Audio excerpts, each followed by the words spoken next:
बेटा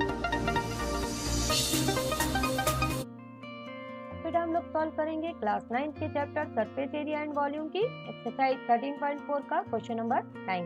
question number 9 पे बेटा अपने पास में a right circular cylinder just encloses a sphere of radius r।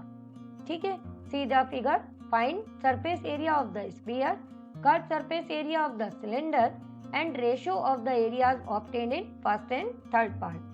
तो बेटा जैसा कि यहाँ क्वेश्चन में अपने पास फिगर गिवन है, अच्छे से हम इस चीज को और समझ लेते हैं कि हमारे पास में ये चीज दी हुई है कि एक सिलेंडर है, ये एक सिलेंडर है अपने पास में और जिसके अंदर एक स्फीयर है बेटा। ठीक है, और ये जो स्फीयर है ये हमारे इस सिलेंडर के अंदर पूरी तरह से एनक्लोजेज है।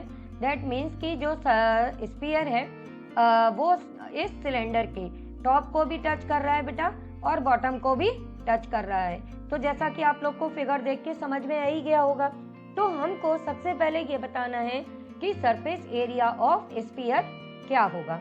तो सरफेस एरिया ऑफ स्फीयर के लिए हम यहाँ पर सपोज कर लेते हैं कि ये जो हमारा स्फीयर है, इस स्फीयर का रेडियस r है। ठीक है, तो अगर हमने ये सपोज कर लिया कि इस स्फीयर का रेडियस r है, तो अगर हम यहाँ पर ये सपोज कर लेते हैं कि let the radius of the sphere be r, radius of the sphere be r units. ठीक है, तो अब सरफेस एरिया तुम लोग को याद है कि सरफेस एरिया ऑफ स्फीयर का फॉर्मूला क्या होता है। जैसा कि हम सब जानते हैं कि स्फीयर 4 सर्कल्स को ज्वाइन करके बनता है, तो इसका सरफेस एरिया क्या हो जाता है 4 पाई r स्क्वायर। तो हमारे फर्स्ट पार्ट में हमको यही फाइंड करना था कि सरफेस एरिया ऑफ स्फीयर हमारा क्या होता है। तो यहाँ बेटा जल्दी से हम अपना ये सॉल्यूशन लिख लेंगे। अब आती है सेकेंड पार्ट की। सेकेंड पार्ट में हमको क्या फाइंड करना है, सेकेंड पार्ट में हमको फाइंड करना है यहाँ पर curved surface area of the cylinder. ठीक है बेटा, समझ रहे हो। अब curved surface area of cylinder के लिए हमको सिलेंडर की रेडियस और हाइट की जरूरत होती है। तो जितनी हमारे स्फीयर का रेडियस है, सेम है उतना ही रेडियस हमारे इस सिलेंडर का भी होगा। अब आती है बात कि इस सिलेंडर की हाइट कितनी होगी। ठीक है, तो जब हम हाइट की बात करेंगे तो इस सिलेंडर की हाइट कितनी होगी बेटा, इस सिलेंडर की हाइट उस जो हमारा स्फीयर है ये इसके डायमीटर के इक्वल होगी कि नहीं होगी। ठीक है ना, तो ये इसके डायमीटर के इक्वल होगी। अब ये भी रेडियस, ये भी रेडियस, ये भी रेडियस, सारे इक्वल ही होंगे। तो दैट मीन्स कि जो हमारा सिलेंडर है उसकी हाइट कितनी आ जाएगी बेटा r plus r, that means कि 2r।